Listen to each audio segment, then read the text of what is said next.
Es estudiante de periodismo y además dirige y presenta El Dragón Invisible, de Radio Castilla-La Mancha. Redactor de la revista Enigmas, ha sido galardonado con el primer premio de investigación El Ojo Crítico y ha participado en algunos de los más prestigiosos congresos sobre enigmas y misterios. Su ponencia de hoy, aquí la tenéis, Experiencias al final de la vida, ¿qué vemos antes de morir? Un título muy sugerente, nos va a interesar muchísimo, así que ya no pierdo más el tiempo, doy paso a nuestro invitado de hoy, Jesús Ortega. Bienvenido.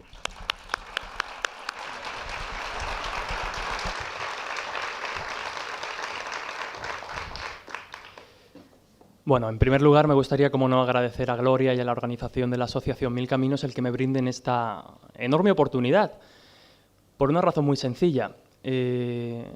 Vengo precedido, como decía, por recomendación de Lorenzo y entiendo que eso es bastante complicado, me pone en un brete bastante complicado. Lorenzo, yo lo admiro y respeto muchísimo como profesional, me parece un comunicador excelente, entonces estar aquí en una hora que desde hace ya bastantes años es la hora de Lorenzo, ¿no? Era la hora de sus charlas y siempre con gran éxito de audiencia, pues ya digo que impone bastante. Además es curioso porque yo a Lorenzo lo conocí personalmente en este mismo congreso. Era uno de los primeros congresos a los que yo acudía como público y nos conocimos en persona aquí. Entonces guardo un grato recuerdo del Congreso sobre Misterios de la Ciencia y la Historia pues de Alcobendas. Ya digo que han sido varios los años en que he venido como público, entonces verme en esta situación pues impone, me hace muchísima ilusión, me llena de orgullo, pero vamos a intentar suplir esos nervios con un tema fascinante. También me gustaría, como no, pues agradecer a todos los que estáis aquí esta tarde, no solo esta tarde para mi charla, sino los que habéis estado durante la jornada de ayer, la de esta mañana, con grandes compañeros y profesionales como los que han pasado por aquí. El tema, desde luego, como decía Gloria, es sugerente, yo creo que lo es. Es un tema que, bueno, yo empecé a indagar en él no hace mucho. Un estudio que comentaremos después salió en 2014, es un tema relativamente no reciente, como veremos ahora, pero bueno, con ese estudio nos da ese, pues digamos, ese empujón de la actualidad. Pero aparte de sugerente, es un tema complejo. Es un tema complejo, delicado. Escucharemos, bueno, expondré diversos casos recogidos en primera persona. Y lo cierto es que, claro, hablar de experiencias al final de la vida supone algo, como digo, muy delicado. Es enfrentarte a momentos que si por un lado quiero intentar dejar ese buen sabor de boca de, bueno, pues una experiencia hasta cierto punto bonita, positiva, como han concluido las investigaciones, pero a la vez abordarlo significa hablar de momentos difíciles en la vida de todas las personas, momentos en los que un familiar, un buen amigo, se ha marchado, ha muerto, y como digo, es abrir una cicatriz que en ocasiones no está cerrada del todo, y aunque creas estarlo, pues siempre te produce esa emoción.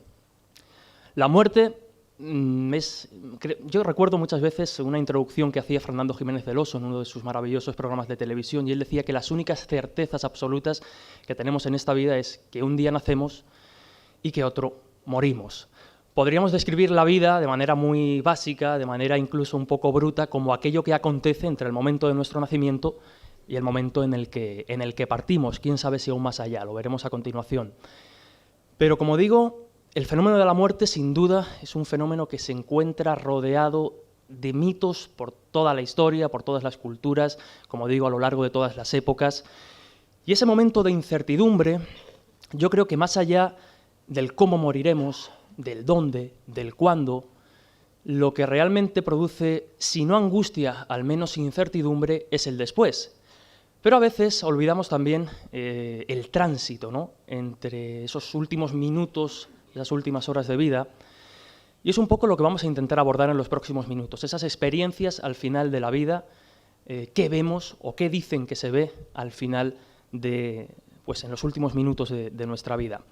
Como digo, la muerte se encuentra rodeada de mitos, de leyendas en todas las épocas y culturas.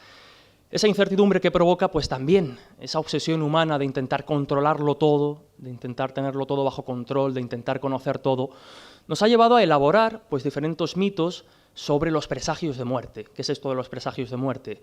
Pues señales, señales que nos hacen presentir o que se han interpretado a lo largo de la historia como que el momento de la muerte, bien para uno mismo o bien para alguien cercano, está inminente.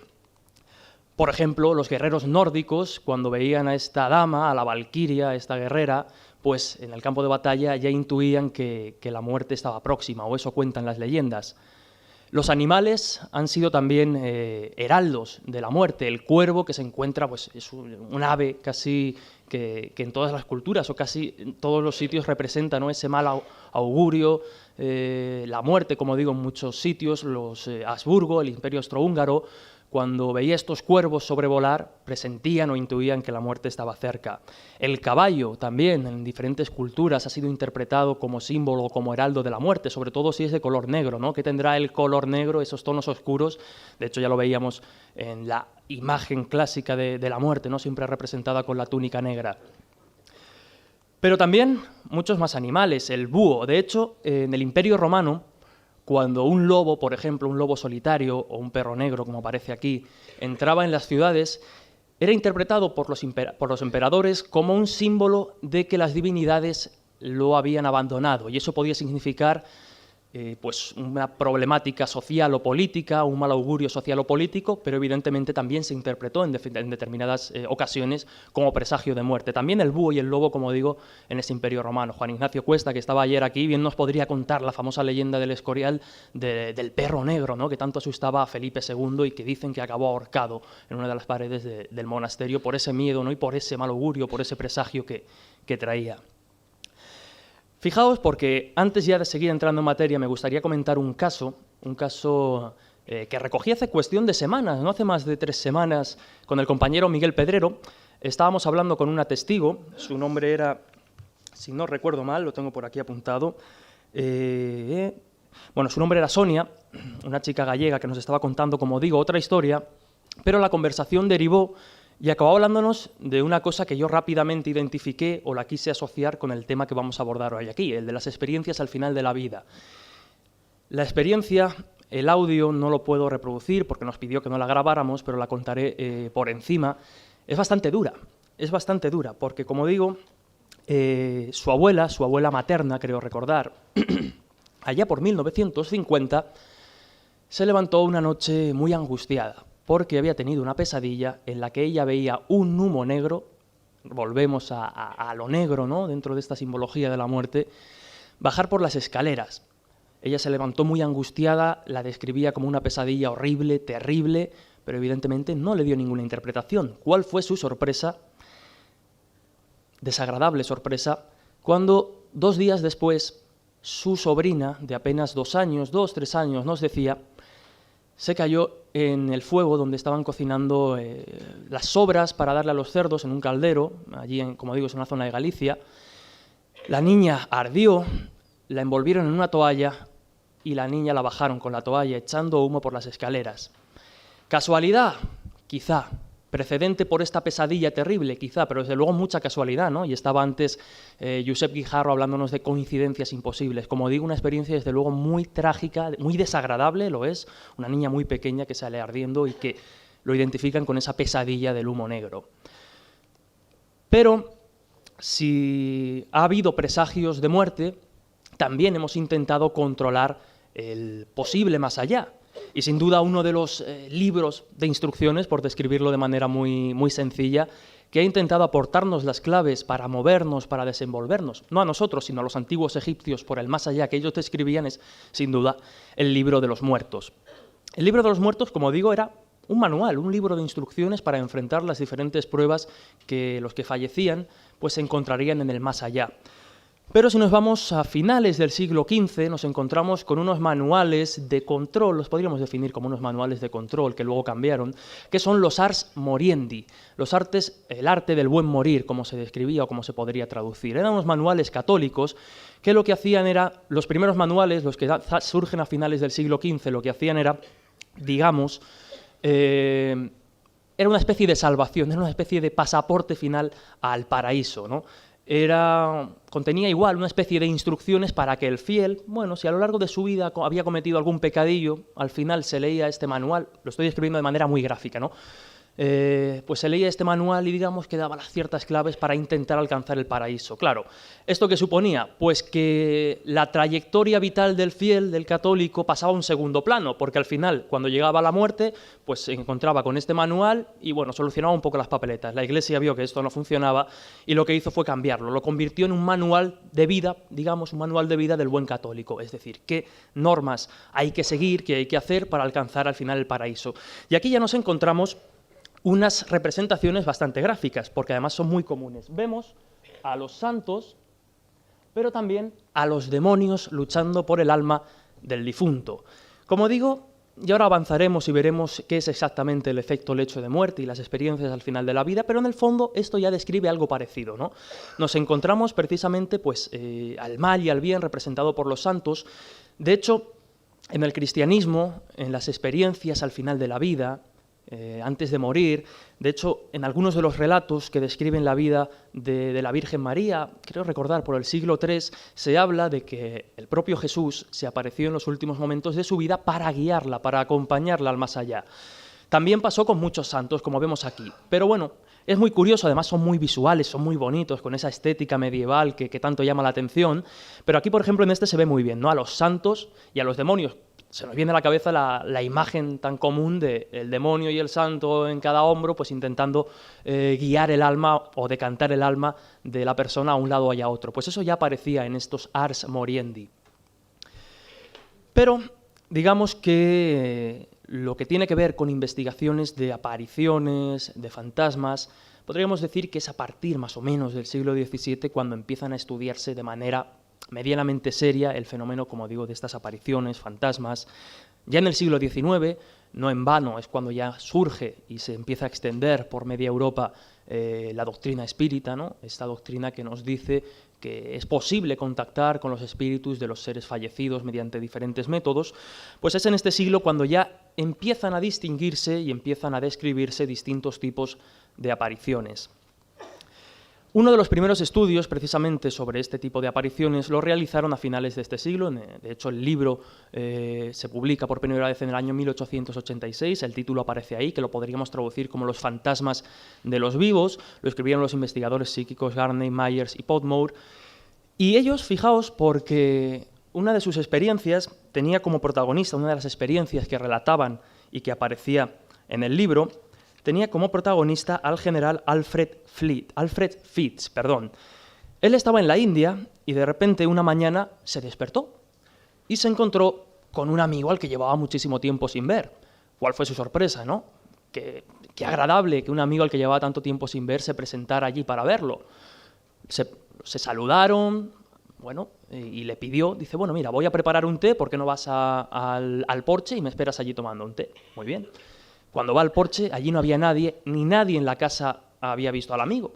Bueno, una, digamos, actitud rara, ¿no? Una actitud extraña, que vaya hasta India y que luego desaparezca. ¿Cuál fue su sorpresa? Y según describen en este libro, insisto, cuando semanas más tarde le llega una carta informándole de la muerte de este amigo que lo había visitado el mismo día, en el mismo momento en el que él lo había visto. Por aquí ya van los tiros de estas experiencias al final de la vida. Pero es en la década de 1920 cuando estas apariciones ya suscitan pues, un poco más el interés de la ciencia. Y de hecho, uno de los primeros investigadores, podríamos decir, que aborda el tema, de hecho, él escribe un libro, aparece ahí, Visiones en el momento de la muerte, fue William Barrett. Él era profesor de física del Real Colegio de Ciencia de Dublín y formó parte de la Sociedad de Investigaciones Psíquicas Inglesas a finales del siglo XIX.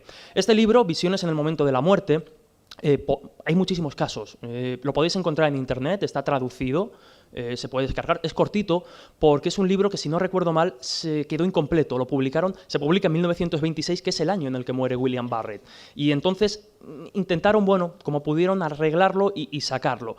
Y aquí se cuentan muchísimas experiencias, entre ellas hay una que es la que llamó la atención de William Barrett, la que le hizo interesarse por este tipo de fenómenos. ¿Qué tiene que ver? Su mujer trabajaba como ayudante en los partos en un hospital y una mujer de la que no se da el nombre, se mantiene de manera anónima, una mujer tiene a su niña, tiene a su hija, pero en esos momentos el parto no va del todo bien y en esos momentos pues empieza a flaquear, ¿no? Las fuerzas le empiezan a fallar. Y ella en esos momentos se queda mirando a un punto fijo y dice estar viendo a su padre.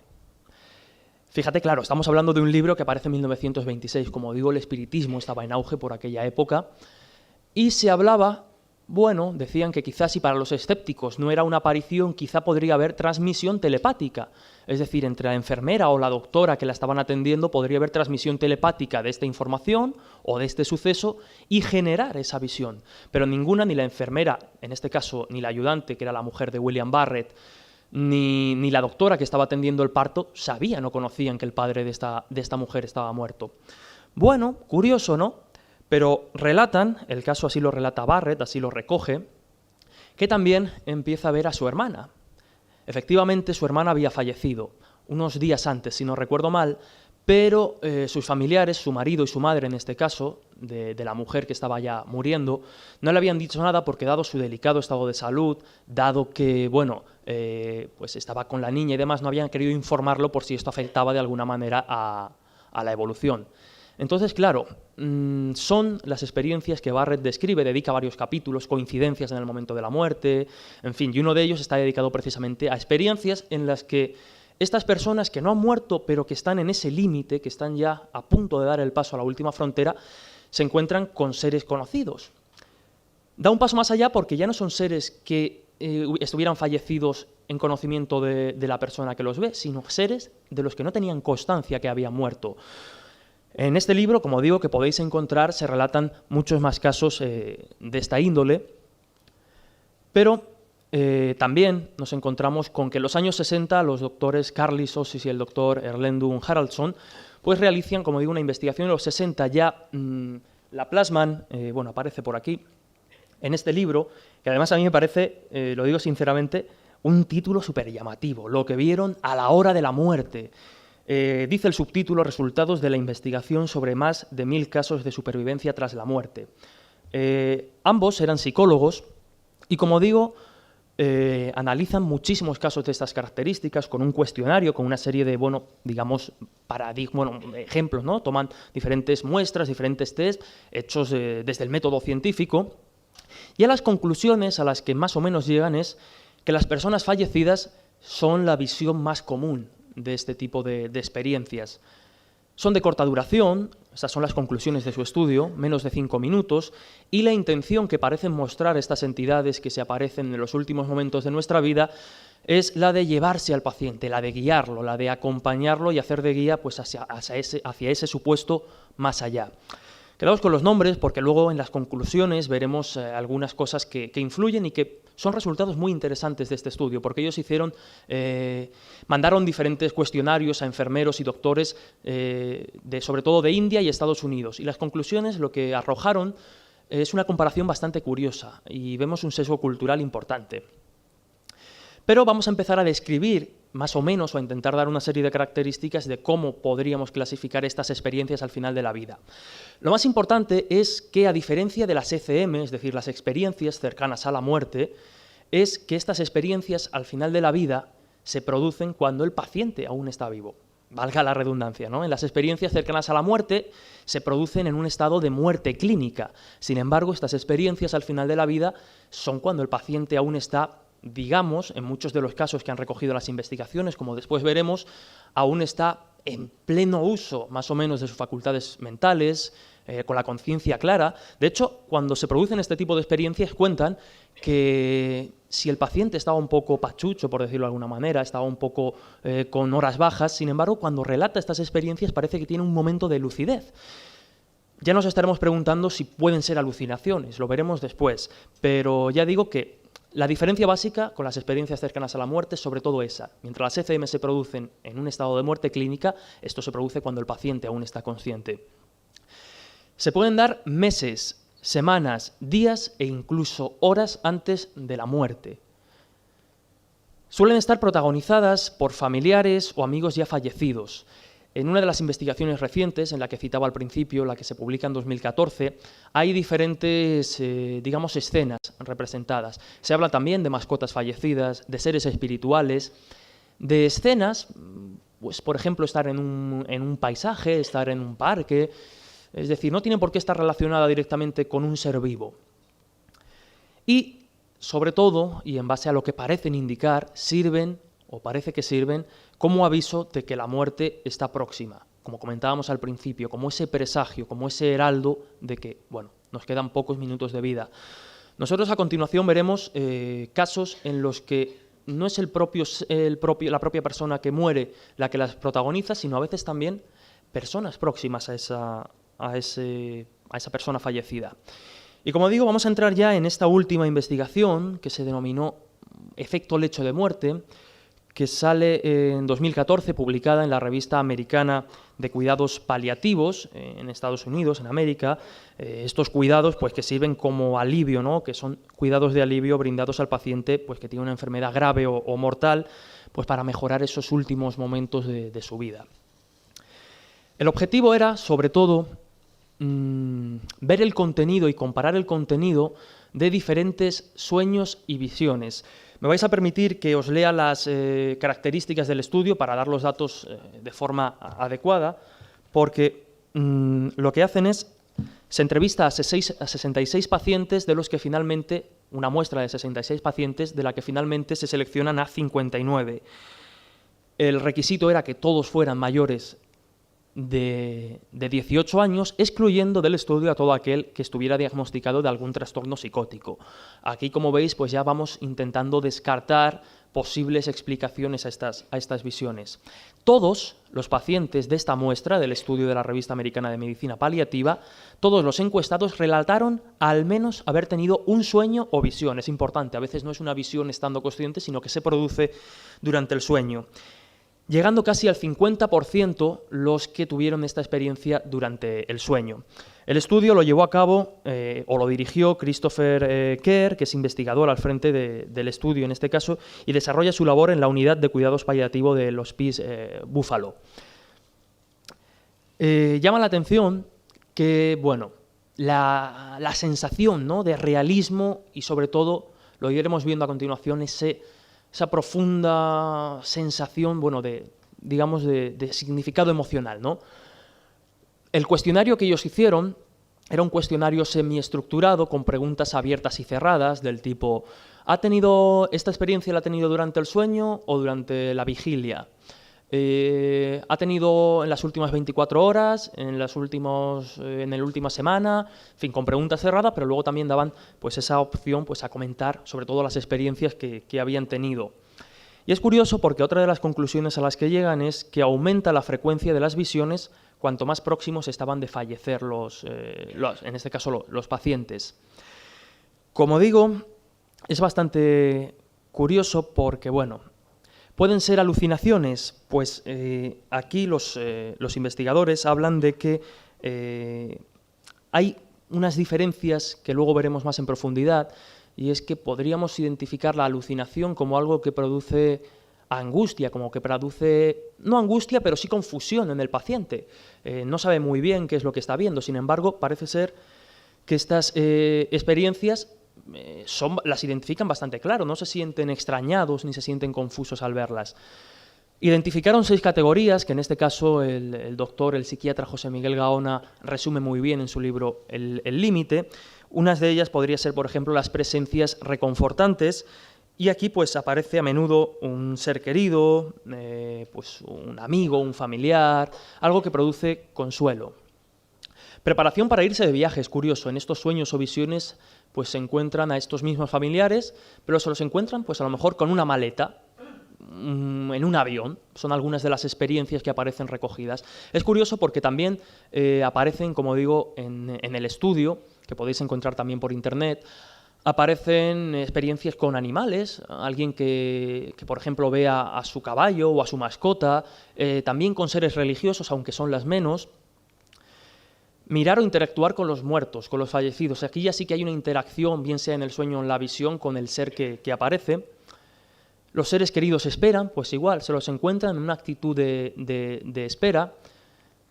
Vivencias angustiosas, no son muchos, el porcentaje no es muy alto, pero sí que hubo, dentro de esta muestra de 55 pacientes, de 59, perdón, sí que hubo experiencias negativas, como por ejemplo el de un veterano de guerra que estuvo en el desembarco de Normandía, y él, el sueño que tuvo fue bastante, desde luego, desagradable, en cierto modo, porque se encontró precisamente en esta escena, ¿no?, en este desembarco, rodeado de soldados muertos por todos lados, y de repente uno de ellos se levanta, va hacia él y le dice que le quedan menos de 2 semanas de vida.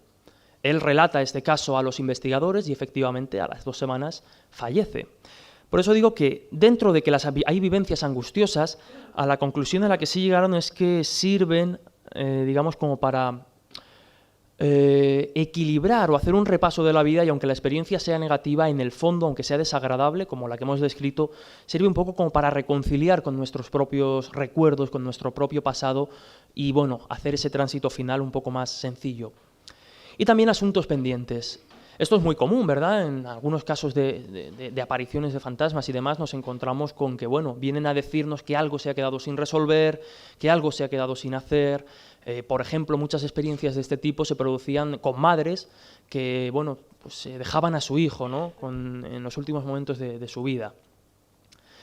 Pero si os parece, lo que vamos a ir haciendo antes de llegar a las conclusiones es escuchar algunos casos en voz de los protagonistas, casos recogidos no hace mucho, y este caso lo he expuesto muchas veces, un par de veces, pero nunca he dicho que esta mujer que veis aquí es mi abuela. Y este caso a mí me lo contó mi madre, yo no tenía ni idea, pero cuando mi madre vio pues, uno de los reportajes que publiqué al respecto, le llamó la atención, dice, bueno, la abuela, es decir, mi madre en este caso, vivió algo por el estilo. Mi abuela falleció de un cáncer y en las últimas semanas pues decía ver lo que estamos comentando, decía ver a seres fallecidos. ¿Pudo ser alucinación? Bueno, pudo ser, pero lo cierto es que encaja dentro del perfil de casos. Y, por ejemplo, este audio reconozco que no es demasiado bueno, los siguientes sí, pero bueno, si la audición no es muy buena, ahora expongo yo lo que podemos escuchar. Pero como digo, mi abuela, en este caso, recibe una visita de un familiar, ya, bueno, estaba bastante mal la mujer, entonces pues ya recibía muchas visitas para despedirse. Y en una de esas visitas, ella, si el ratón me lo permite, a ver.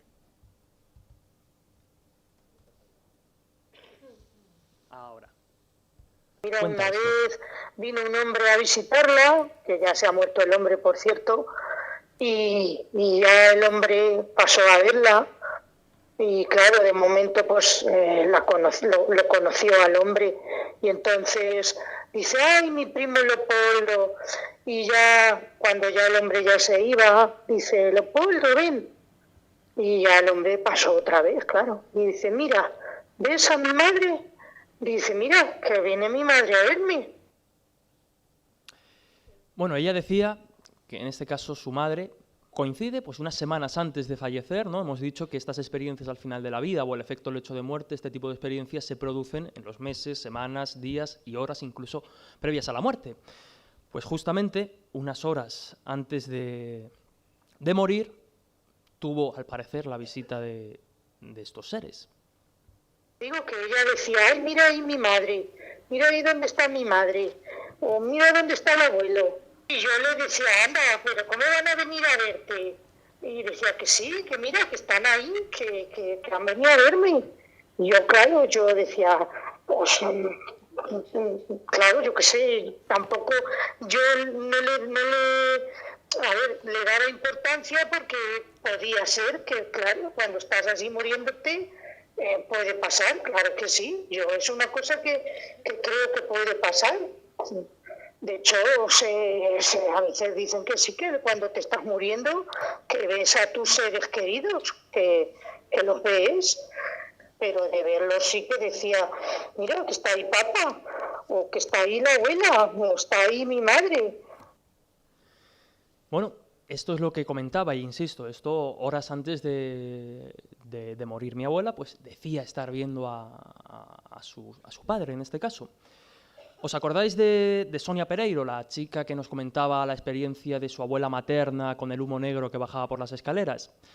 Pues también nos contó otra experiencia que, si bien no es una visita directa de ningún ser querido, ninguna figura religiosa, Es un presagio que quizá podría entrar en esta categoría de otros, por decirlo de alguna manera, que aparece en la investigación del efecto lecho de muerte. Y ella contaba que en este caso su abuela paterna, en el 86 creo recordar, estaba ya en el hospital, pues igual, le quedaban 2 días para morir. Bueno, no lo sabían, pero a los 2 días falleció. Y recibió la visita de un familiar, de su cuñada, creo recordar. Bueno, pues Sonia nos contaba, en este caso al investigador Miguel Pedrero, al reportero Miguel Pedrero y a mí, que cuando recibe esta visita, su abuela se levanta muy alterada de la cama diciendo que le quiten las flores de los pies. Incomprensible, ¿no? No había flores en los pies. ¿Qué flores en los pies? Bueno, pues 2 días después fallece y, bueno, claro, fruto de, pues eso, el cuerpo empieza a hincharse un poquito, cuando ya está en el tanatorio, en el ataúd, ya está para hacer el velo, ¿no? El duelo. Y los zapatos no le entran. Entonces, ¿qué hacen? Pues para que no se vean los pies descalzos, le ponen unas flores en los pies. Nos contaba Sonia que su abuela era muy pudorosa, que le daba mucha vergüenza, que ella, por Dios, ¿cómo se iba a ir a la otra vida descalza? ¿Cómo se va a ir sin completar el atuendo?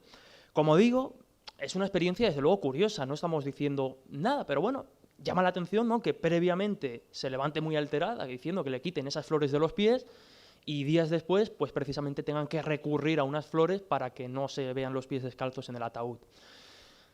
Pero ahora vamos a ir con otro caso que sí que encaja mejor en este efecto lecho de muerte.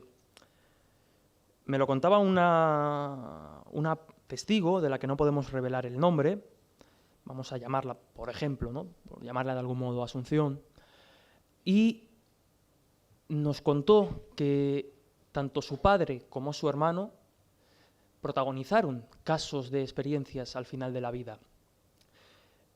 El primero de ellos fue su padre, que decía que durante mucho tiempo en una lámpara veía un trapo negro. Bueno, nada, ningún ser, nada. Los médicos le decían que bueno, que le siguieran un poco la corriente en ese sentido, que tampoco hacía mal, ni provocaba ni dejaba de hacer. ¿Para qué iban a decirle que no estaba viendo nada? ¿Para dejarlo como loco, por ejemplo? Pues no. Y ahora lo escucharemos, pero sus hijas, bueno, pues le seguían un poco la corriente en ese sentido. De hecho, me contaba cómo incluso en un momento determinado hizo un poco el paripé la hija de subirse a una escalera e intentar quitar el trapo negro de la lámpara. Bueno, pues días después parece ser que ese velo, que ese trapo se cae y detrás de él, por decirlo de alguna manera, en vez de ver ese trapo negro, comienza a ver a su padre. Lo contaba de la siguiente manera.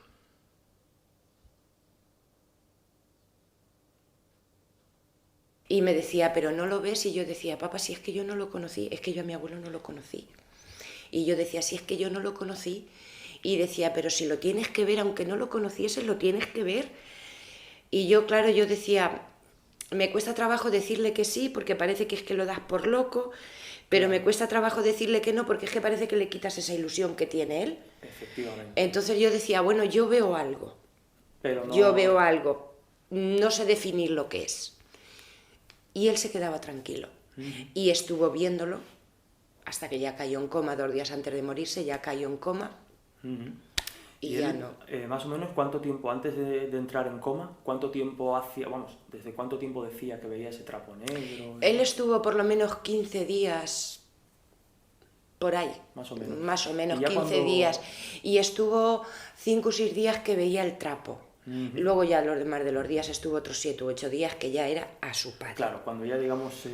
Ya era a su padre el que lo veía. Y lo ve unos, pues eso, 5, 6, sí, 7 días. Unos 5, 6, 7 días y ya fue cuando ya entró en coma y ya no, claro, ya no... Hombre. No lo he dicho al principio, pero yo estoy convencido de que muchos de los que estamos, yo he puesto el caso de mi abuela, ¿no? Pero estoy convencido de que muchos de los que estamos aquí esta tarde, si no hemos vivido algo similar, conocemos a alguien que lo ha vivido. Son experiencias muy comunes y en las conclusiones veremos uno de los detalles que recalcan o que señalan los investigadores. Pero lo cierto es que, bueno, como digo, insisto, le pregunté, ¿no? Era más o menos de rigor, que, bueno, está fruto de una enfermedad, pues si estaba con sus capacidades mentales bien. Y esta mujer, Asunción, me decía que evidentemente lo único que desentonaba en el discurso, lo único que no encajaba era esta supuesta experiencia. Y ya te digo que fueron 15 días antes de caer en coma, porque antes no, además él te conocía, él hablaba, él Sí. estuvo unos días que ya no conocía muy bien a quién, pero bueno, porque ya llegó también a quedarse ciego. Lo único, porque me has dicho que él la cabeza la tuvo bien... Él la cabeza la tuvo bien amueblada hasta lo único que era un que... poco extraño, digamos, era eso, ¿no? Eso. Es lo único que salía Eso. un poco de... Eso, es que no salió otra cosa. Pero como digo, su padre en este caso no fue el único en ser testigo, por decirlo de alguna manera, de una de estas experiencias, sino que bueno, unos años después se tienen que enfrentar a una bofetada, ¿no?, de realidad, por decirlo de alguna manera, a un suceso bastante duro, que es la muerte de su hermano. Y su hermano también dice ver a alguien en esos últimos momentos que lo acompaña y que le da la mano. Lo escuchamos. Y a mi hermano le pasó lo que a él. También. Pero mi hermano era la obsesión de mi madre. Ajá. Mi hermano era mi madre. Con tu madre. Porque mi madre, bueno, eso lo sabíamos nosotras, que a él se lo iba a llevar ella. Y de hecho él sí veía a mi madre. Él decía Incluso que venía antes y le de- daba la mano. Pero él fue una semana antes. O sea, una semana antes es cuando empieza a decir... Él fue que- una semana antes de morir, que fue cuando ya estuvo en la cama, que ya no... Y él decía que mi madre lo tenía agarrado de la mano. Bueno, en este caso, como oímos, era su madre la que lo acompañaba, o la que parece que lo acompañaba en estos últimos instantes, en estos últimos momentos de la vida. De hecho, aquí sí que hay un dato curioso, porque, bueno, fruto del dolor, fruto de las dificultades, ¿no?, de la enfermedad, pues tienen que recurrir a la sedación en un par de ocasiones, pero ya en el último día no lo sedan las últimas horas para ver si, bueno, pues si les decía algo, ¿no?, si les quería decir algo. Ya el médico les había dicho que la muerte era inminente y deciden ya no sedarlo, pues para tenerlo consciente, digamos, para tenerlo lúcido en esos últimos momentos. Y llamamos al médico y fue el médico y nos dijo que le quedaban, dice, como mucho 2 horas, 3 horas, dice, el corazón está ya prácticamente parado. Entonces llamamos a mi tía, porque mi tía esta lo quería mucho. Y lo llamamos para decirle que si quería verlo con vida, que fuese. Llegó enseguida porque vivía muy cerquita. Y hizo la misma acción de siempre. Se sentó en la cama, le agarró la mano. Esa mañana ya no le pusimos sedación. Esto ya a la mañana del miércoles. ¿Sí? Ya a la mañana del miércoles. A las 8 por ahí él ya empezó a espabilarse para haberle puesto otra vez la sedación. Pero como ya nos dijo el médico eso, dijimos que ya no lo íbamos a sedar, a ver si nos podía decir algo antes de morir. Y no nos dijo nada. Pero a mi tía sí, cuando llegó mi tía y le cogió la mano y dijo, ahora sí ha venido a por mí. O sea, él vio a mi madre. Y ya... Y ya. Yo lo reconozco, a mí se me ponen un poco no los pelos de punta, pero sí que me emociono. Lo decía al principio, abordar este tipo de cuestiones tiene esa complicación, ¿no? Porque si por un lado podemos sacar esa interpretación positiva, ¿no?, de, bueno, en este caso él creía o veía, ¿no?, a su madre, y bueno, no puede interpretar o pueden pensar que no hizo ese último viaje solo, pero claro, la emoción, evidentemente, de recordar pues una historia de estas características, algo que, como digo, es un paso duro en la vida de una persona, pues tiene esa dificultad. Y ahora vamos a ir con un caso que amablemente pues me han contado, me han relatado, me han cedido los compañeros, en este caso Sheila Gutiérrez, ¿no?, de Misterios en Viernes. Un caso que no tiene que ver con la persona que fallece, no es ella la que ve una presencia o siente una presencia, sino que es su madre. La historia tiene su aquel. Es bastante compleja, es bastante dura también, es bastante dura porque tiene que ver con, en este caso, con la hermana de Sheila, que muere cuando tiene 7 años, y su madre es la que protagoniza esta historia. Su madre era bastante escéptica Pero yo creo que lo más interesante, más que lo cuente yo, sea ella la que lo narre y la podamos escuchar, la podamos oír. Y un día, estando en la UBI, solo dejan entrar, como todos sabemos, a ciertas horas a hacer la visita, y ella entró en la habitación y de repente en el cabecero de la cama vio, como lo que ella luego nos contó que intuyó, dos siluetas, a lo que ella interpretó como si fuera un hombre y una mujer de color blanco totalmente, que estaban allí a la cama de mi hermana. Ella en ese momento recordó todo lo que había escuchado tiempo atrás a mi tía, en la que ella decía siempre que cuando uno estaba a punto de partir venían a buscarle, y en ese momento ella mentalmente, porque dice que en ningún momento habló, dijo: venís a por mi niña, ¿verdad? En ese momento dice que cada una de esas siluetas siguió por el lado de la cama que le correspondía, se dieron la mano y salieron atravesando la puerta literalmente. Ella siguió a esas siluetas, abrió la puerta y vio que allí no había nadie. Como digo, esto tuvo lugar en agosto de 1992, mientras la familia estaba de vacaciones, pues su hermana enferma y la tienen que ingresar de urgencia en la UCI, como bien decía. Se trata de un varapalo duro.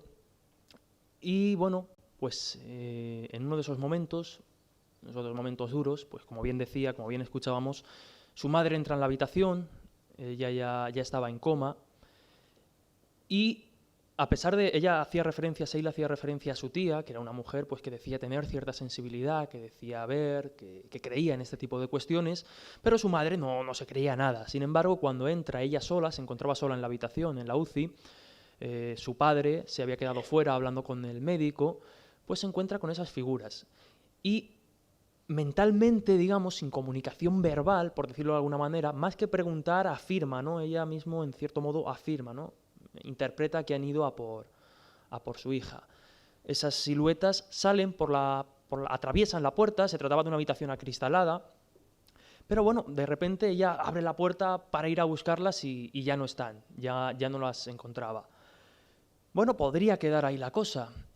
Sin embargo, esa misma tarde, cuando, bueno, la UCI, ¿no?, pues tiene esos horarios limitados de visita, de hecho, esto fue pues alrededor de las 12:30 de la mañana, estaban en el piso donde estaban, en Alicante, en el piso en el que se estaban alojando ese tiempo vacacional, y se está preparando una tila. Por la cabeza le pasan, lo escucharemos ahora, le pasan unas ideas bastante duras, pero en cierto modo comprensibles en esos momentos. Ella piensa en, digamos, quitarse la vida, ¿no?, por decirlo de alguna manera. Está pasando un trago muy duro. Se está preparando esa tila y vuelve a ver una figura luminosa. Y en cierto modo, ahora lo oiremos, interpreta que, bueno, pues que ya es el final, ¿no?, que su hija, en este caso, pues ya va a morir. Y fijaos, porque hay un efecto físico curioso. Os he dicho que estaba con el cazo de la tila y ella en todo momento lo tiene. No tenía entiendo que no tenía el seguro, digamos, de plástico para no quemarte, sino que era un cazo pues de acero puro. Y ella, esta visión, todo este proceso lo pasa con el cazo hirviendo en la mano. De hecho, se le hicieron llagas en la mano, pero ella ni las notó ni le dolieron. Bueno, pues en esos momentos ve esta figura, se dirige hacia la terraza y lo que pasa es lo siguiente. Ella estaba totalmente desesperada. La única salida que ella estaba viendo en ese momento era quitarse del medio egoístamente, pero creo que es normal por quitarse parte uno del sufrimiento de aquellos días en los que estaba pasando algo que no entendíamos. Y lo que ocurrió fue que ella en un momento dado estaba pensando en hacer una locura en la que se estaba haciendo una tila, cogió el cazo en la mano porque notó una presencia, se dio la vuelta y dice que volvió a ver una de esas siluetas que había visto anteriormente en el hospital.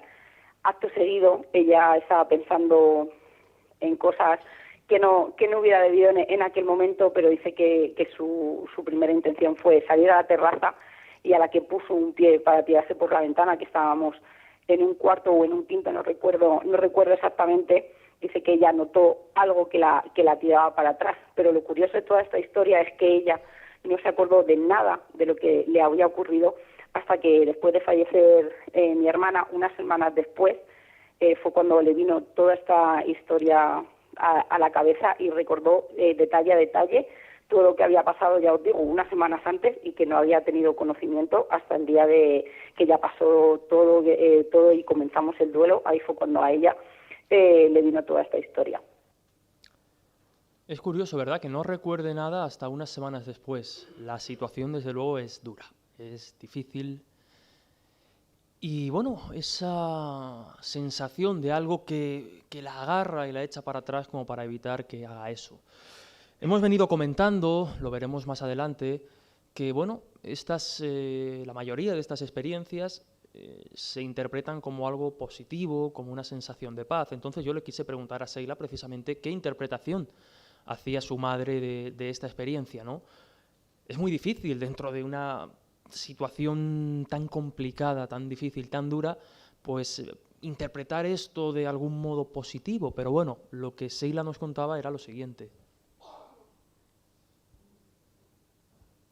En un cierto modo sí, porque además ella siempre decía que lo que le habían transmitido era paz, que no había tenido miedo en ningún momento, que a lo mejor hubiera podido tener una reacción de pánico en aquel momento al darse cuenta de que realmente venían a por su niña, o porque había algo extraño que no entendía, sino al contrario. Dice que ella en todo momento sentía paz, incluso contándolo luego y recordándolo no tenía nada de ninguna pizca ni atisbo de intranquilidad, ni de nada, ni de miedo, sino al contrario, que ella sabía perfectamente a lo que venían. Y además mi tía siempre hacía mucho hincapié que igual que vienen a buscarte buenos, vienen a buscarte malos, por así decirlo, y ella notó en ese momento, o lo interpretó así, de que los que habían venido eran los buenos. Entonces dice que en ningún momento tuvo miedo y que lo único que sintió fue paz y tranquilidad, que es una cosa que yo creo que también fue un bálsamo para ella en aquel momento. Es curioso porque, bueno, quizá esta experiencia yo la podría meter dentro del saco de las experiencias al final de la vida.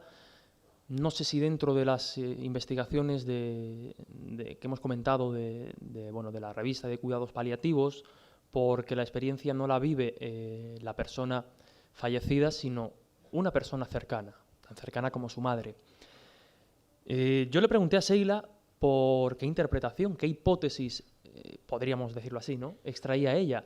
Y lo cierto es que me sorprendió porque ella me contó lo siguiente, y es, como digo, una interpretación que yo no había valorado, pero me pareció desde luego muy bonita.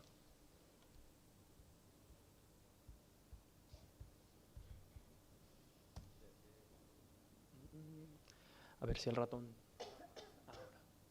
Pero también yo a veces tengo otra teoría en la que mi hermana en aquel momento, días antes, le iban a haber desenchufado porque el encefalograma casi daba plano, porque la enfermedad que ella tuvo fue una encefalitis vírica, entonces lo tenía todo en el cerebro.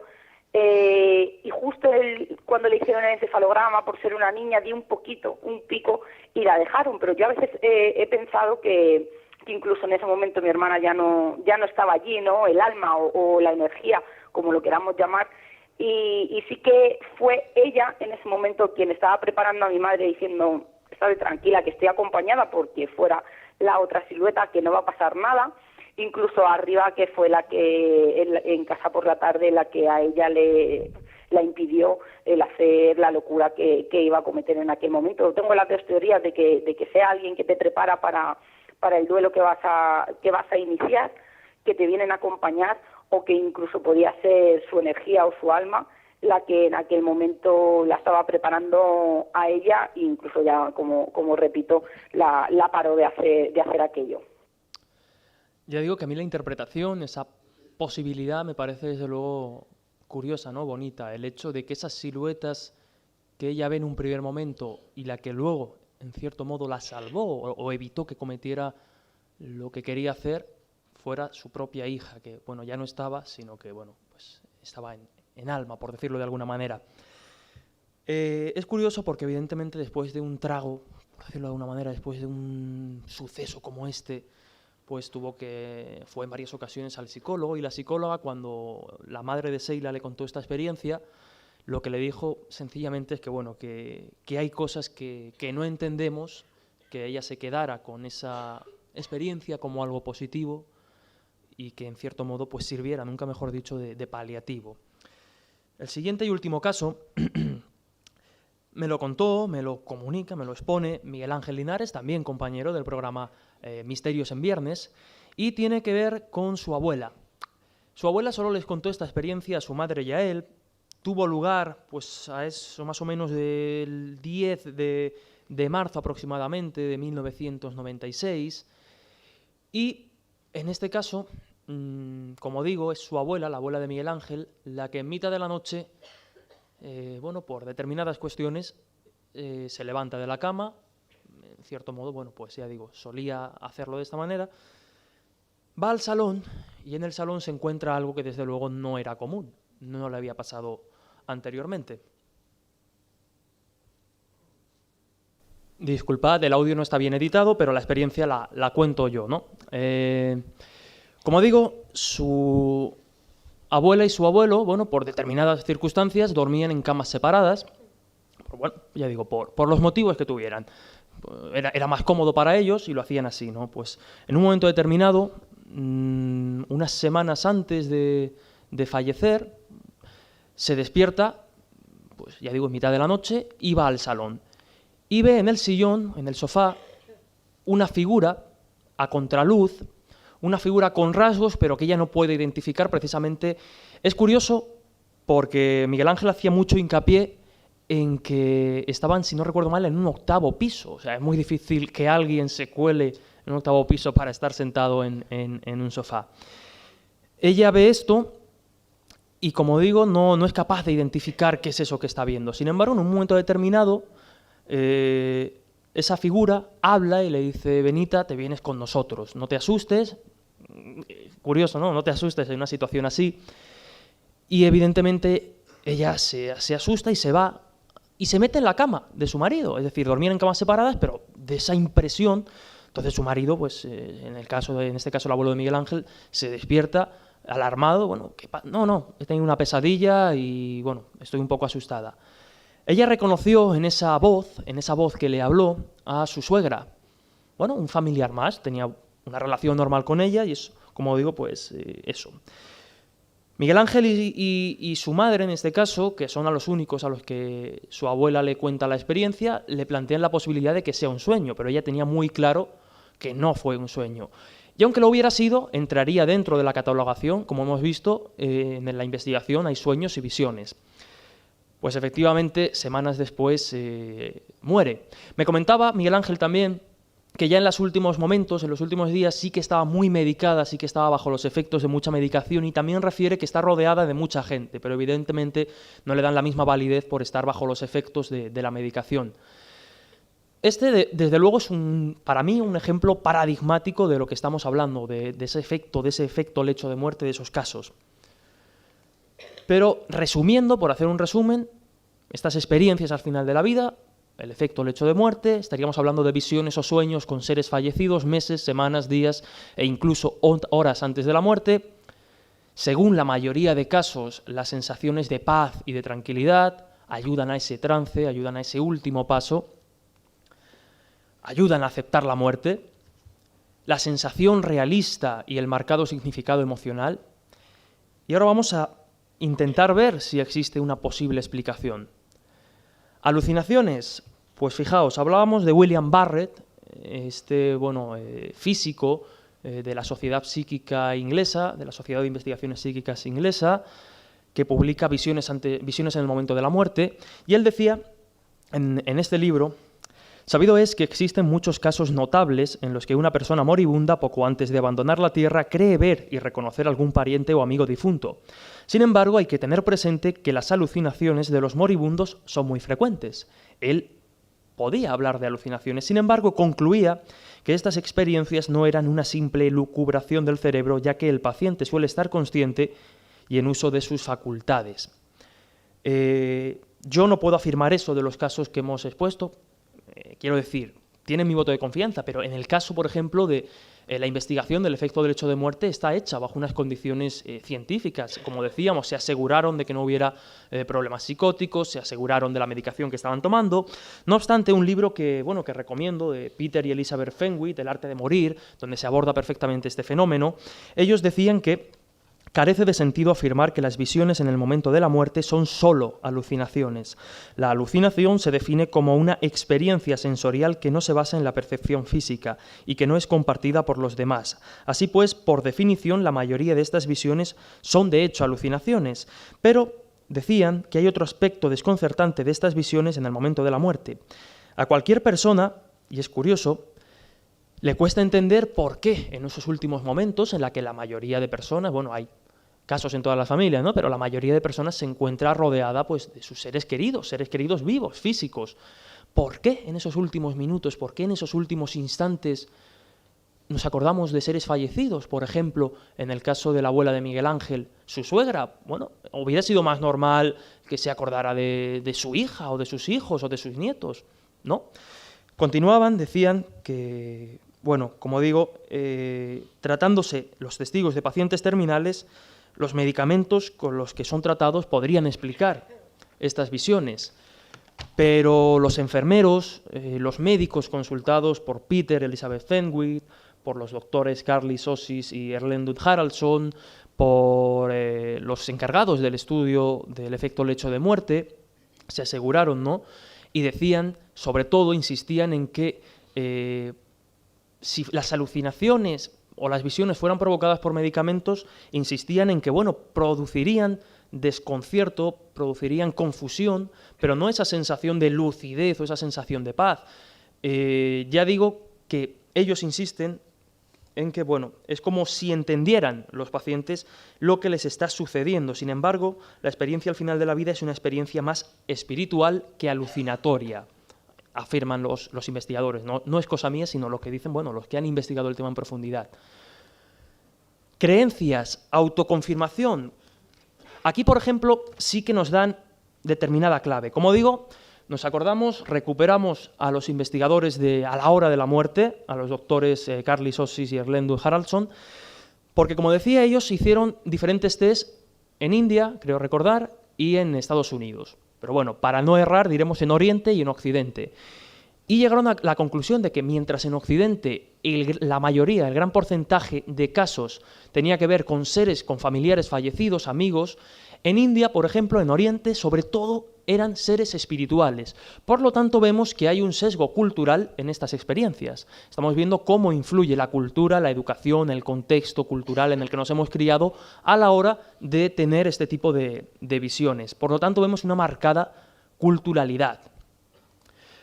Conclusiones de los investigadores. Esto es importante y así que aquí sí que hago hincapié. Necesario investigar.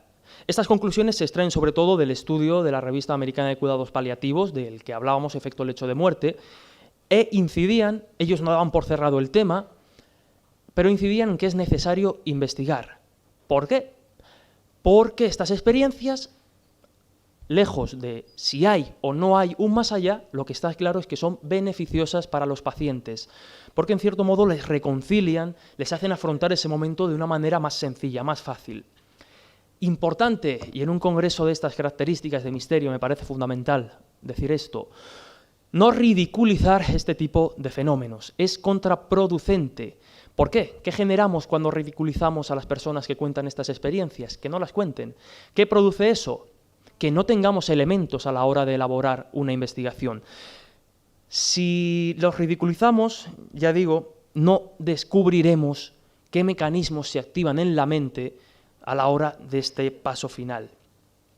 Para mí, y para terminar, como conclusión, estas experiencias al final de la vida, si no confirman la existencia del más allá, de una vida después de la muerte, sí que al menos demuestran que al final de esto que llamamos vida, pues algo pasa en nuestro cerebro, algo pasa a nivel psicológico, a nivel mental, que nos hace conectar pues con algo que, como digo, es necesario investigar. De ahí lo importante de no ridiculizar, para que sigan saliendo casos de este tipo, porque como decía, yo estoy convencido y desde luego estaría enormemente agradecido de que si aquí alguno de los presentes ha vivido una experiencia o conoce una experiencia de estas características, pues me la hiciera saber, porque ya digo, me interesan muchísimo y son las que nos van a llevar a descubrir qué hay al otro lado, ya sea al otro lado de nuestra mente o al otro lado de la vida. Sin más, simplemente muchísimas gracias, de verdad.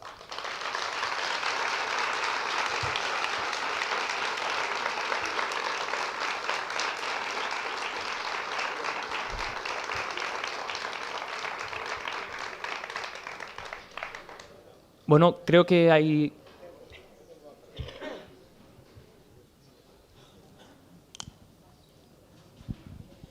Bueno, Jesús, darte las gracias. Has tenido un buen bautizo, yo pienso, se te ha dado muy bien. Así que yo creo que el tema es suficientemente interesante como para habernos tenido a todos muy calladitos. Yo pienso que sí, opino como tú que todo el mundo, la gran mayoría de las personas ha tenido una experiencia parecida, si no directa, pues indirecta, pero sí que conocen de cosas así. Y bueno, pues vamos a abrir un turno de preguntas para que, bueno, que nos des tu opinión también. Genial.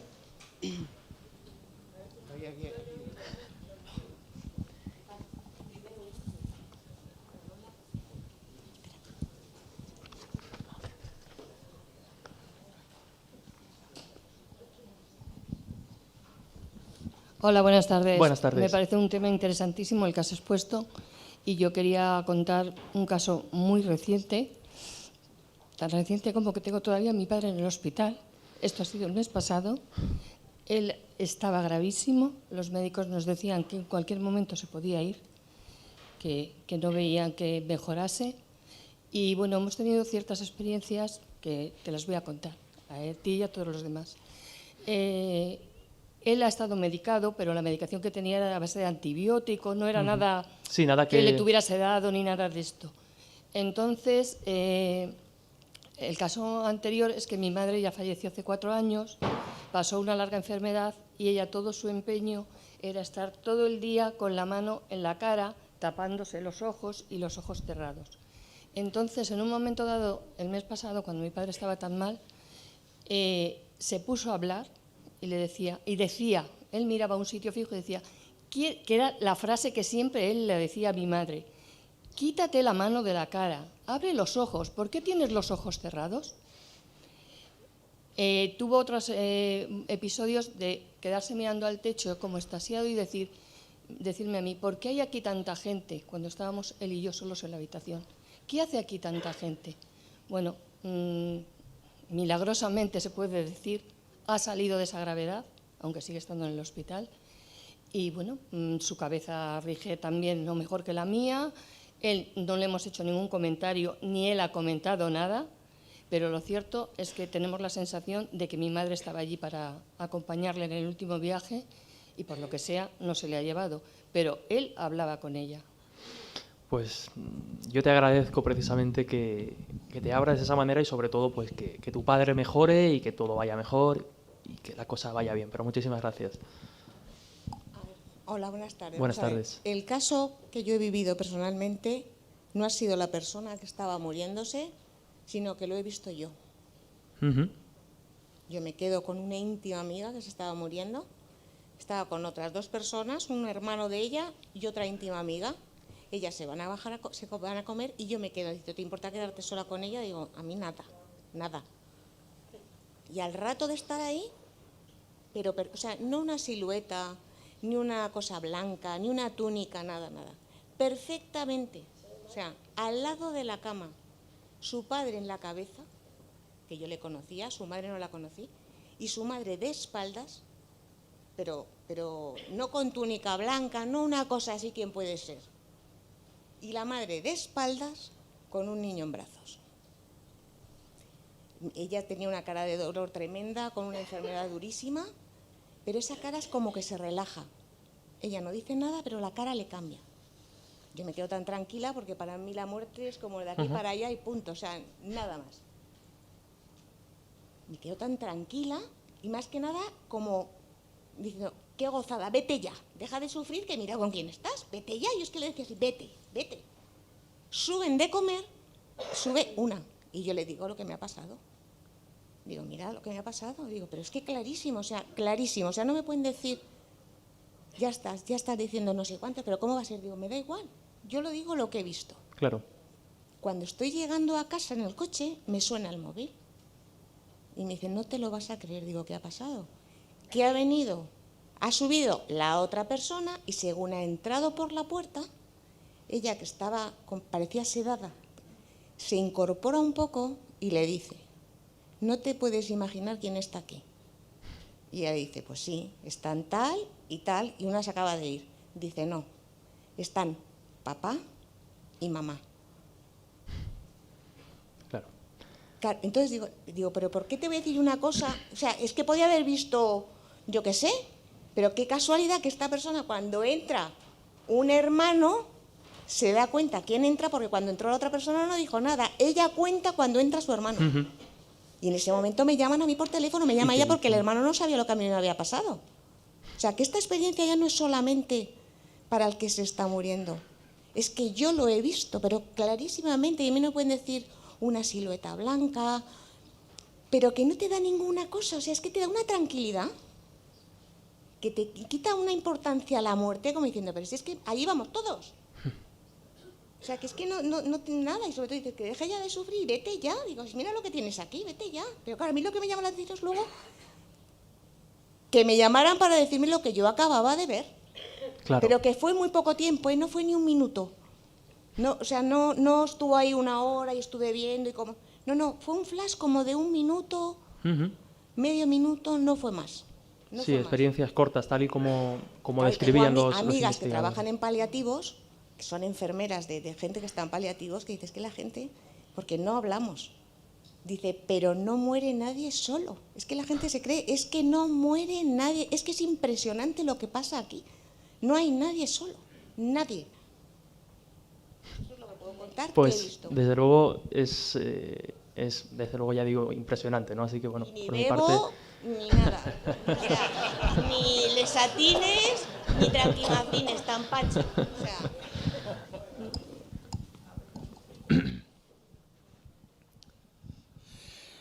Jesús, lo primero es darte la enhorabuena.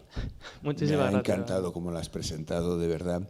Y lo segundo, para que veas en esa línea que has iniciado, hay que revisar mucho, y te digo por qué. Porque Carlos Osis, cuando os plantea en un momento determinado, habla de la culturización correspondiente a estos fenómenos.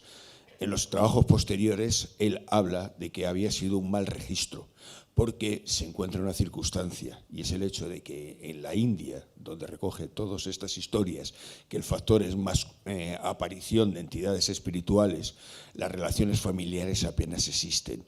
Mucha gente no conoce a su propia familia. Claro. Entonces, claro, no era posible que viniera su padre, su madre o alguien por el estilo a buscarle, porque él no sabía originariamente que era el padre o la madre. Y uno de los datos más bonitos que hay, y digo bonitos porque me parece francamente bonito de eso, es que cuando él empieza a nivel crítico a de alguna manera comprobar esos casos, se encuentra que muchas de esas imágenes de esos señores que venían de donde fuera a buscarlos, luego eran contrastados con familiares, porque habían sido familiares que ellos no habían conocido. Es decir, que algunos casos salieron de ese estado cercano o sea, de final de vida, y pudieron contrastar que quien habían venido a buscarle era un familiar que él nunca había conocido. Ostras. Por eso te digo que es que hay muchísimos datos en ese aspecto que todavía no hemos empezado ni a rascar. al principio. Pues muchas gracias, Manuel, de verdad.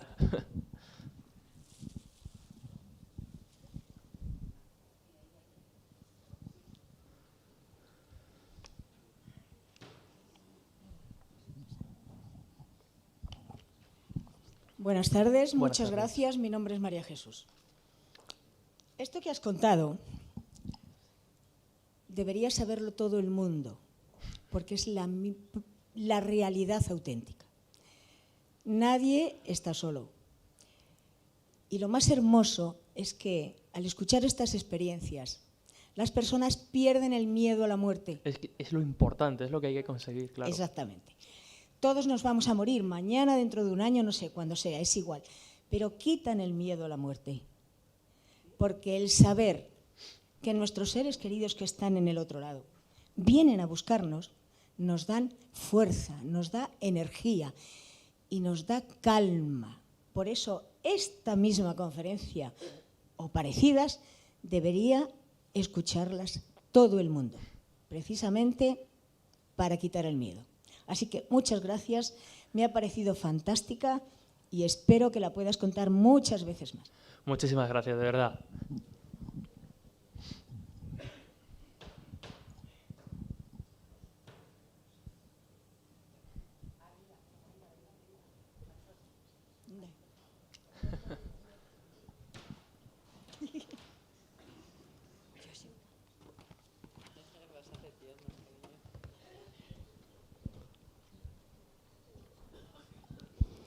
Me ha encantado, Jesús. Ya sabes que es uno de mis temas favoritos. Yo quería contar una anécdota que me contó una prima mía, que es sobrina de una de las hermanas de mi madre. Mi tía falleció hace 4 años. Creo que no pude ir a un congreso en Cuenca por ese motivo. No sé si lo recuerdas. Sí, sí. Y bueno, pues ya era muy mayor, estaban en una residencia ella y mi tío. Y bueno, pues es ley de vida, ¿no? Yo no me pareció, pues eso, lo natural. Luego enfermó con el tiempo, a los 2 o 3 años, enfermó mi tío, su marido, cuñado de mi madre. Y bueno, pues estábamos esperando ya que falleciera, poco a poco entraba y salía del hospital. Y yo estaba pendiente de que también me avisasen pues, para ir al entierro al pueblo y esas historias de... Y entonces cuando fui al tanatorio ya, cuando había muerto mi tío, mi prima, que es como la tercera hermana que tengo otra, pues es la otra hermana más, me contó una anécdota preciosa. Me dijo, hacían turno los 3 hijos para estar pues 8 horas en el hospital con mi tío. Y mi prima, pues a las 12 de la noche, se fue para su casa, que estaba al lado, iba en Guadalajara y estaba al lado. Y entonces, pues esto me lo contó ya en el tanatorio, la anécdota, que fue una anécdota muy bonita. Llevaba ya mi tío desde la tarde anterior preguntando cuándo era el cumpleaños de su mujer que ya estaba en el otro lado. Y le decía, ¿cuándo es el cumpleaños de mamá? Y mi prima decía, no, todavía no, mañana, o decía pasado. Y mi tío aguantó, ¿sabes?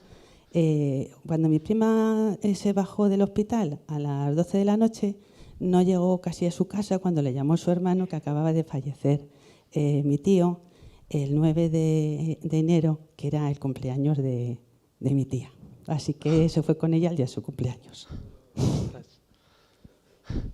Qué bueno.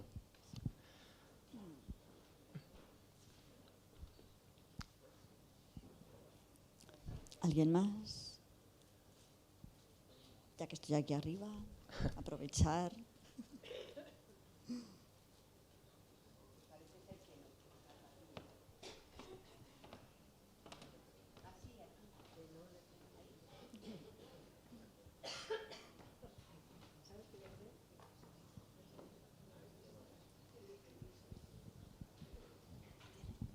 Hola. Buenas tardes. Buenas. También me ha parecido muy interesante lo que habéis contado y es para contar una anécdota, no es mía, esta vez no todo me ocurre a mí, claro. Pero me ha recordado, bueno, es que es muy presente una señora, mi madre era de un pueblo de Zamora y un pueblo de 300 habitantes, ahí se conocen todos.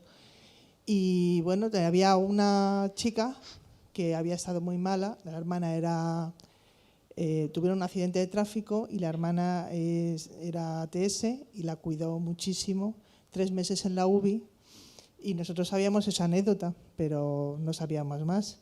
Y un día, pues en un programa de radio, pillamos este tema de experiencias después de la muerte o cerca de la muerte, tal. Y eran 2 capítulos y lo vimos, vamos, nos la absorbimos. Era una chica que curiosamente se llamaba como aquella otra, Paloma, pero claro, tampoco pensabas que era la misma persona. Entonces supimos luego te puedo dar los datos, pero el apellido no me lo sé, pero el pueblo y eso, todo el mundo conoce a Paloma y lo que le pasó. 3 meses en la UBI y aquí no has hablado nada de lo de la experiencia, lo del túnel, lo de la luz, lo claro, de la porque eso expediente. corresponde más a la experiencia cercana a la muerte. Pues eso, nosotros estuvimos escuchando el programa de 2 horas, simplemente viendo lo curioso, pero era todo lo que yo he podido leer en un par de libros que había leído entonces de experiencias y coincidía totalmente. Y lo que decía exactamente era eso mismo, la conclusión de todo el fenómeno y todo lo que le había ocurrido era que tenía, después de eso, que era una persona mucho más feliz, con una paz interior tremenda, que yo he llegado a conocer a esa persona, antes no la conocí, después. Esta es la famosa Paloma del programa, porque supimos luego que era, pues nosotros te oímos, y nosotros, claro, no sabíamos, esa experiencia la contaba como con cuentagotas, pero le daba un poco de pudor, y realmente impresionó. Nosotros decíamos, ¿cómo es posible? Y coincidía lo del libro que yo había leído con lo de esa experiencia, y sí, sobre todo es destacar lo que ha dicho la chica esta, la señora esta, que es la paz. Y luego yo he conocido a las 2 hermanas y efectivamente la hermana que la cuidó y la cuidó durante ese tiempo es súper nerviosa, y sin embargo la otra hermana, la que le había pasado todo eso, o sea, le había cambiado la vida y era de una tranquilidad, o sea, era como conocer a una persona como un de estos chamanes o alguien así con una, no sé, una vivencia interior que dices, si he hablado nada más que 10 minutos o 15 minutos y sin embargo ya me ha transmitido paz y tranquilidad y bueno, está delicada de salud, no sé lo que se hará ahora mismo de ella, pero vamos, que a una persona joven cuando le ocurrió y bueno, pues ahora pues tendrá unos 60 años, una cosa así. Bueno, luego si quieres te doy los datos. Genial, gracias. Nada, hasta luego.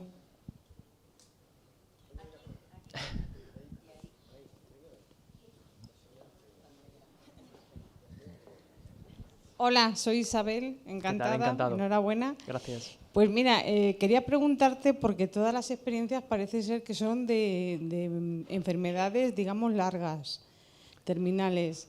¿Qué pasa con las muertes fortuitas? Es decir, cuando hay un accidente o cardiovascular, un accidente de tráfico o así, que están 2 o 3 días que no, hasta que mueren.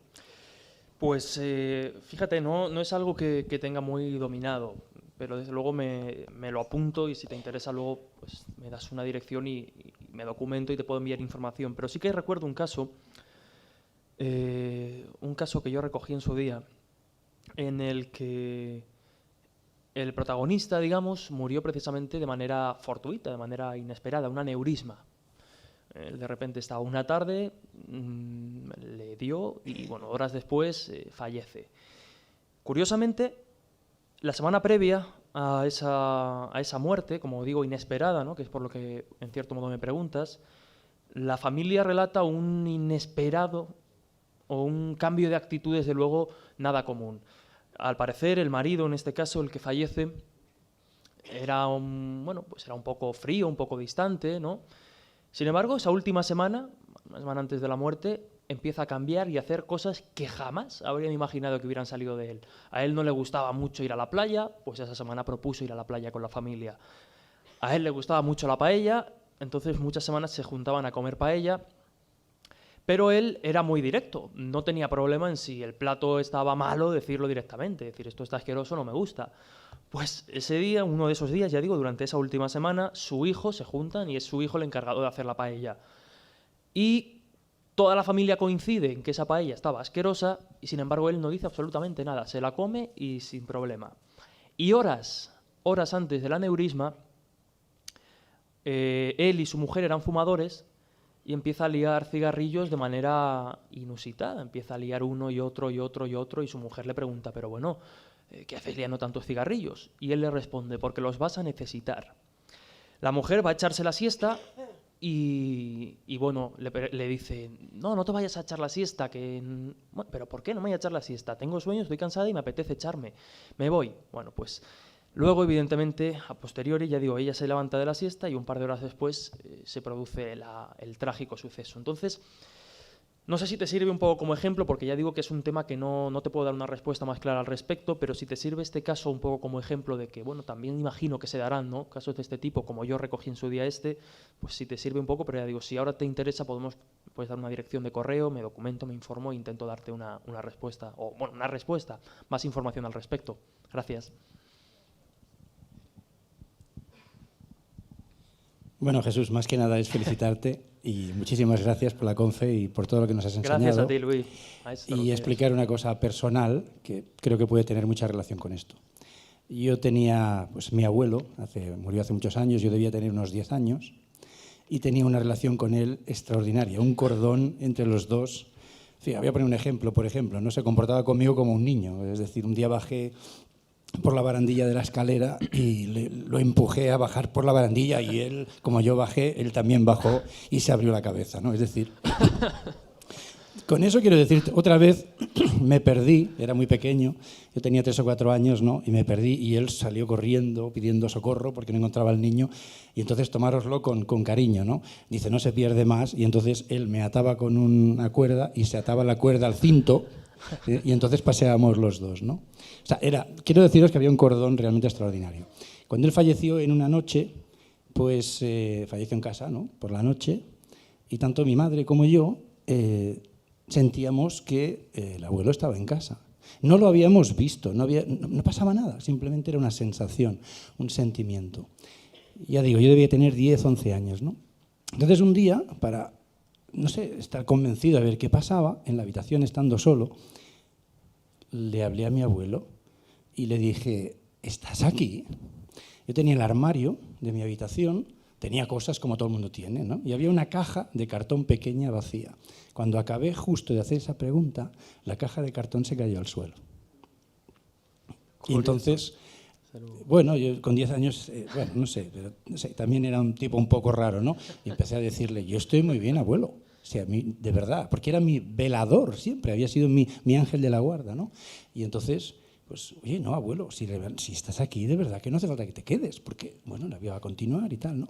Y a partir de ese momento, ni mi madre ni yo volvimos a sentir esa sensación, ¿no? Era simplemente para comentar un poco esa experiencia. Gracias, Luis.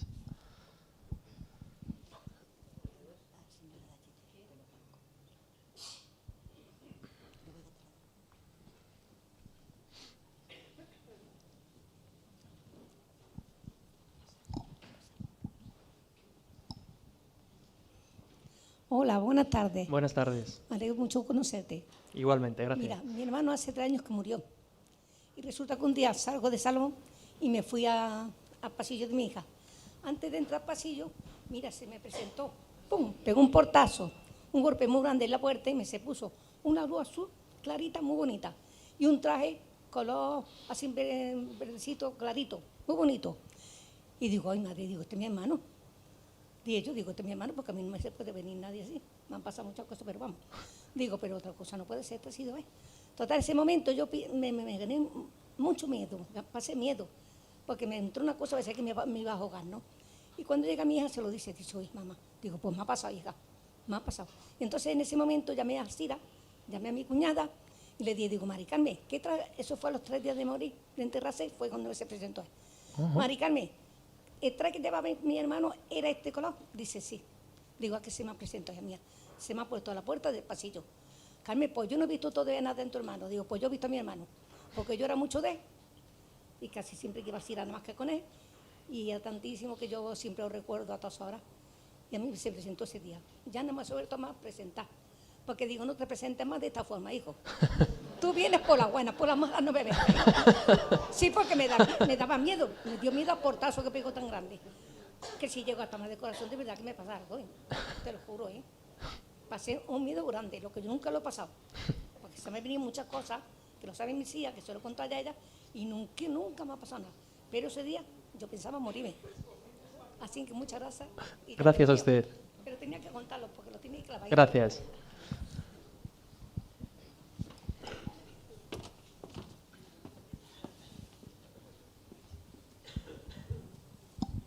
Bueno, pues para ir terminando, a mí me gustaría hacer mi pequeña aportación.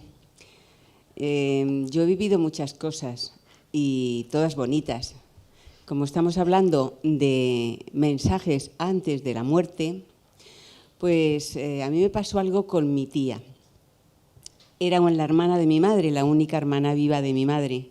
Y para mí era mi única tía porque era con la que más habíamos convivido. Y mi tía enferma de gravedad, tenía un cáncer de colon y estuvo ingresada un tiempo bastante mal.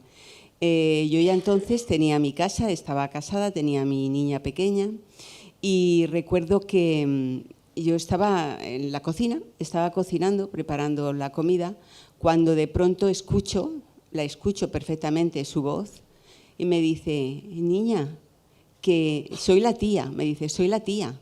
Me quedé así y claro, allí no había nadie. Y me dijo que ya me voy.